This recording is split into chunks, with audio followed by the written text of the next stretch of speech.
प्यारे विद्यार्थियों, आज हम कक्षा 4 हिंदी सुमन पाठ्य पुस्तक में अध्याय 4 पढ़ेंगे, साइकिल। तो चलिए आइए देखते हैं। देखो, एक बच्चा बैठा बैठा चल रहा है और बहुत से बच्चे उसके आगे पीछे भाग रहे हैं। पास जाकर देखा तो पता चला कि वह साइकिल चला रहा है। जब पहल आदमी ने साइकिल चलाई तो देखने वाले अचरज से बोले, देखो बैठा बैठा चल रहा है। सबसे पहले जब साइकिल चली थी तब क्या हुआ, अचंभा हुआ कि सबने देखा कि देखो बैठा बैठा चल रहा है। साइकिल अकेली सवारी है जिसे आप खुद चलाते हैं और बैठे भी रहते हैं। बाकी लगभग सारी सवारियां या तो पशु चलाते हैं या तेल की मशीनें। उनको आप हाँकते हैं, आदेश देते हैं और वे चलती हैं, पर यहाँ तो आप ही सवारी, आप ही सवार। अकेली सवारी जिसका अलग से कोई गाड़ीवान या चालक नहीं होता, और कितना मज़ा है इसमें, यानी इसका कोई अलग से चलाने वाला नहीं होता। आप पेडल मारते तेज हवा में उड़े जा रहे हैं। हवा आपके चेहरे और छाती को झकझोर रही है। कमीज़ के बटन खुले हैं। कमीज़ की पीठ बहती हवा से पाल की तरह फूल रही है। ऐसा रोमांच किसी दूसरी सवारी में नहीं। लंबी सीधी सड़क, दोनों तरफ पेड़ या हरे भरे धान के खेत, ऊपर कुछ बादल और सन सन करती हवा और साइकिल। इससे बड़ा सुख और क्या होगा। तेज दौड़ते पहिए, लगता है धरती, आकाश, धूप, हवा सब मेरे साथ हैं। मुझे हमेशा अचरज होता है कि जो साइकिल ऐसे खड़ी भी नहीं हो सकती, दो पहियों के बावजूद वो सवारी और बोझे लादे चलती कैसे रहती है। यही तो गति का कमाल है। बस हवा चाहिए पहियों में। पहिए बस जरा सा धरती को छूते हैं, बाकी सारा तो हवा में रहता है। ये हवा ही है जो चलाती है।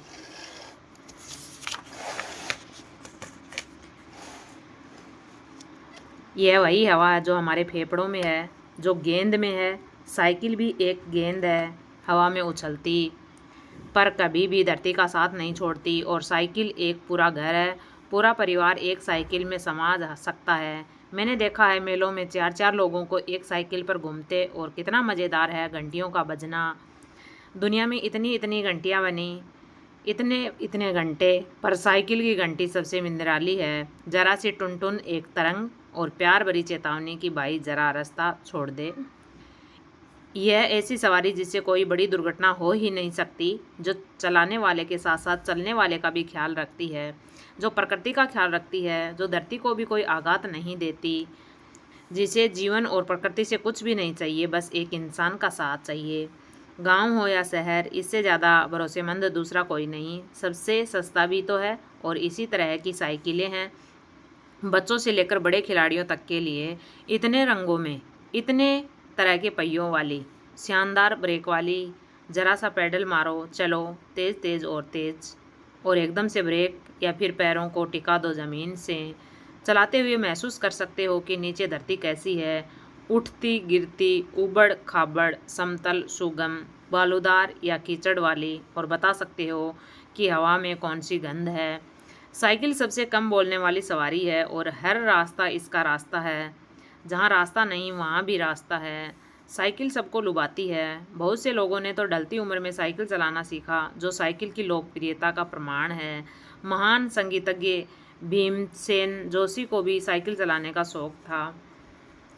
बहुत से बच्चे बड़ी ही रुचि से साइकिल चलाते हैं। मेरी इच्छा है कि एक दिन में अपना ज़रूरी सामान पीछे बांध साइकिल पर निकल जाऊं, दूर, बहुत दूर, हर घर के पास टुन टुन घंटी बजाता चलता चला जाऊं, धरती के आखिरी छोर तक पहियों में, फेफड़ों में, वायुमंडल में हवा भरे, हवा से बातें करता हवा हो जाऊं। ये अरुण कमाल की एक छोटी सी रचना है, साइकिल। अब चलिए आइए देखते हैं इसका अभ्यास कार्य। साइकिल को अकेली सवारी क्यों कहा गया है? क्योंकि इस पर क्या होता है, वो ही तो चलाने वाला होता है और वो ही बैठने वाला होता है। तो इसको क्या कहा गया है? अकेली सवारी कहा गया है। इस पे सवार भी वही होता है और सवारी भी वही होती है। ये देखिए यहाँ पर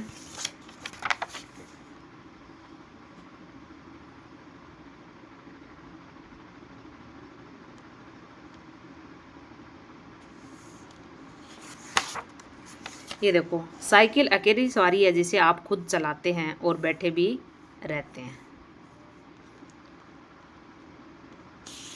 इसलिए इसको अकेली सवारी कहा गया है, क्योंकि इसमें आप खुद ही तो चलाते हैं और आप खुद ही बैठते हैं, इसलिए इसको अकेली सवारी कहा गया है। दूसरा, साइकिल चलाने से हमें कौन कौन से लाभ होते हैं। देखो, हमारे पूरे शरीर की एक्सरसाइज यानी व्यायाम हो जाता है, शुद्ध हवा फेफड़ों में जाती है जिससे स्वास्थ्य अच्छा रहता है। पैरों में यानी पूरे शरीर की एक्सरसाइज हो जाती है और ख़ास करके किसकी, पैरों की, इससे ये लाभ होते हैं। तीसरा, साइकिल को सबसे सस्ती और भरोसेमंद सवारी क्यों कहा गया है, क्योंकि ये सस्ती आ जाती है। और भरोसेमंद सवारी इसलिए कहा गया है क्योंकि ये क्या है, किसी को ना तो ऊपर बैठने वाले को ज़्यादा नुकसान पहुंचाती है और ना ही जैसे पैदल चलने वाला हो उसको ज़्यादा नुकसान पहुंचाती है। इससे कोई बड़ी दुर्घटना नहीं हो सकती, इसलिए इसको भरोसेमंद सवारी कहा गया है। आपके क्षेत्र में साइकिल को सबसे ज़्यादा किस काम के लिए उपयोग किया जाता है। घूमने के लिए। अगला, पहले लोग एक जगह से दूसरी जगह की यात्रा किन किन साधनों से करते थे, पता करके बताइए। जैसे बैलगाड़ी है, ऊंट गाड़ी है, इनसे पहले ज़्यादा यात्रा किया करते थे। साइकिल का पर्यावरण से क्या संबंध है, तो साइकिल क्या करती है, पर्यावरण को कोई नुकसान नहीं पहुंचाती। इससे ना तो कोई प्रदूषण होता है ना ही कोई नुकसान होता है।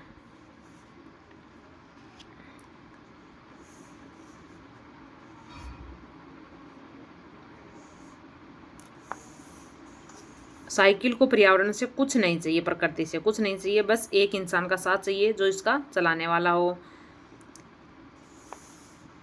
ये देखो, ये एक ऐसी सवारी जिससे कोई बड़ी दुर्घटना हो ही नहीं सकती, जो चलाने वाले के साथ साथ चलने वाले का भी ख्याल रखती है, जो प्रकृति का ख्याल रखती है, जो धरती को भी कोई आघात नहीं देती, जिसे जीवन और प्रकृति से कुछ भी नहीं चाहिए, सिर्फ एक इंसान का साथ चाहिए। ये इसका संबंध है। अगला, साइकिल को चलाने के लिए सबसे ज़रूरी क्या है, हवा। साइकिल की घंटी कैसी लगती है, तो प्यार भरी चेतावनी। अगला है, निम्नलिखित वाक्यों को पढ़कर सही गलत का निशान लगाइए। साइकिल का कोई चालक नहीं होता, चालक नहीं होता, इसमें खुद ही चालक होते हैं, उसमें जो सवारी बैठती है वही उसकी चालक है। साइकिल केवल बच्चों के लिए होती है, नहीं, बड़े के लिए भी होती है। साइकिल से पर्यावरण को नुकसान पहुंचता है, नहीं, साइकिल से पर्यावरण को कोई नुकसान नहीं पहुंचता। साइकिल चलाते समय हवा आपके साथ चलती है। निम्नलिखित वाक्यों में रिक्त स्थान पर सही का शब्द का चयन करके लिखिए। साइकिल सबसे सस्ती और भरोसेमंद सवारी है।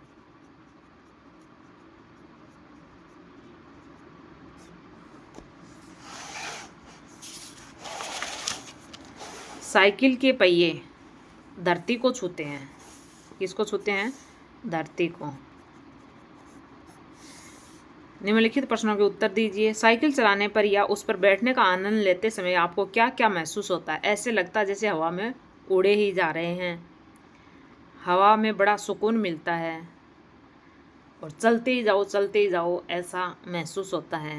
अगला, साइकिल को इंसान का साथी क्यों कहा गया है, क्योंकि ये क्या करती है, इस साइकिल में वही सवार होता है वही सवारी होती है। ये इंसान का साथ यानी ये सस्ती होती है और भरोसेमंद होती है, ना इससे कोई किसी को नुकसान पहुंचता है, इसलिए इसे इंसान का साथी कहा गया है। साइकिल की उपयोगिता को ध्यान में रखते हुए 4-5 वाक्य लिखिए। देखो, साइकिल एक तो क्या है, सबसे सस्ती और भरोसेमंद है। इसमें ना किसी चालक की ज़रूरत होती है, ना इसमें कोई खर्चा होता है, और साइकिल से पूरे शरीर का हमारा व्यायाम हो जाता है। शुद्ध हवा है वो फेफड़ों में जाती है, इसलिए ये साइकिल की क्या है, उपयोगिता है।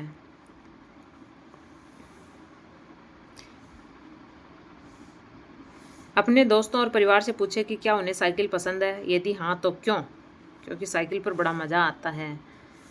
क्या आपको साइकिल चलाना आता है, आता है तो हाँ, नहीं आता तो ना। आपने साइकिल चलाना कैसे सीखा, यही गिरते पड़ते सीख गए।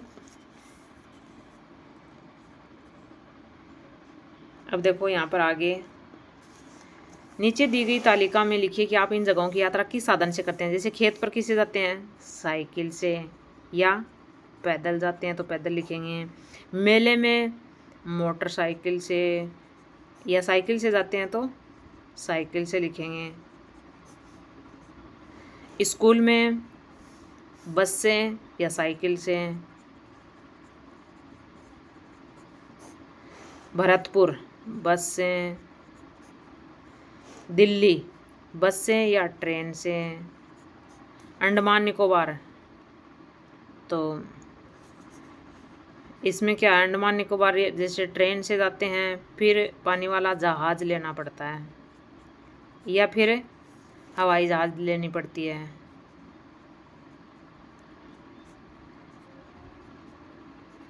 या तो जहाज़ या हवाई जहाज़, इनमें से एक। समुद्र में जहाज़ से। अंतरिक्ष में, अब अंतरिक्ष में कैसे जाते हैं?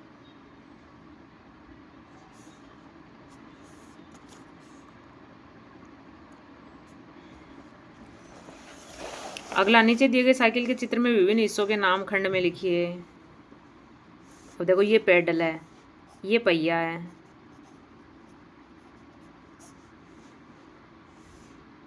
ये रिम है,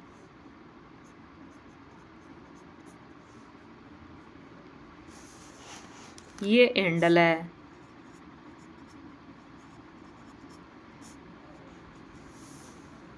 ये सीट है, ये इसका बोनट है,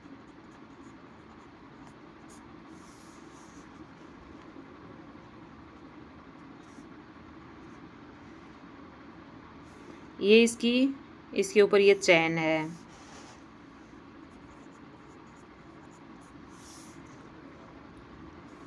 और ये इसके ब्रेक हैं।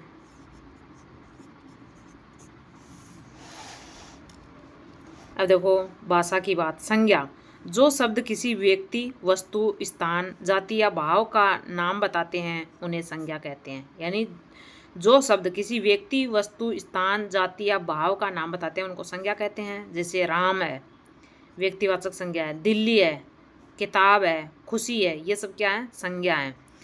सर्वनाम, जो शब्द संज्ञा के स्थान पर प्रयोग किए जाते हैं उन्हें सर्वनाम कहते हैं। जैसे वह है, तुम, हम, ये सब सर्वनाम शब्द हैं।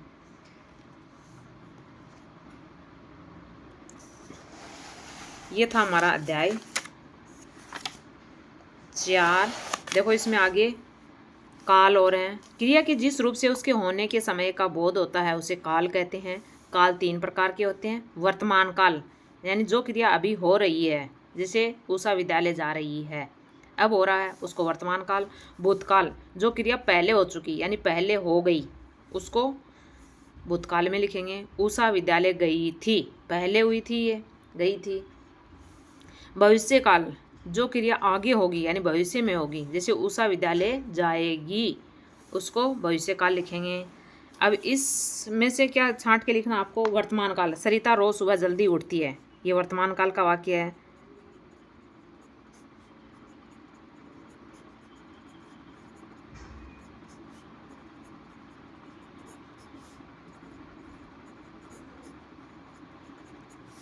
वह बगीचे में खेलती है, ये भी वर्तमान काल का है।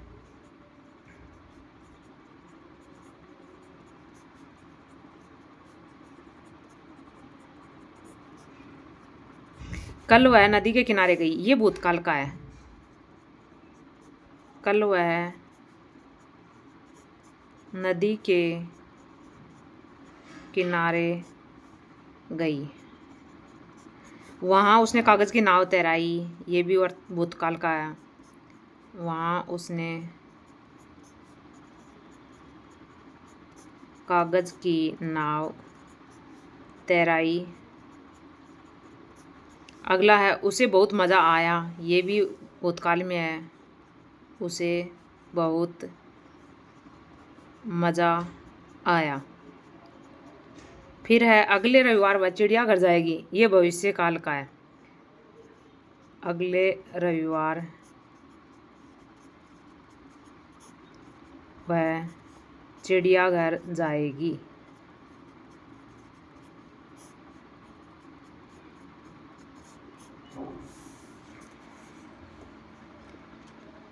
यहाँ एक छोटी सी कविता दी हुई है, देखिए। चिड़िया और साइकिल। चिड़िया चढ़ी गरुड़ से ऐंठी, साइकिल के हैंडल पर बैठी, बोली मैं भी सैर करूँगी, गड्ढों से अब नहीं डरूँगी, मज़ा नहीं उड़ने में आता, साइकिल के पैडल से नाता। ये रवि प्रकाश की एक छोटी सी कल्पना है। वीडियो अच्छी लगी हो तो प्लीज़ लाइक कर दीजिएगा, शेयर कर दीजिएगा, और चैनल को सब्सक्राइब नहीं किया तो प्लीज़ दोस्तों चैनल को सब्सक्राइब ज़रूर कीजिएगा। धन्यवाद।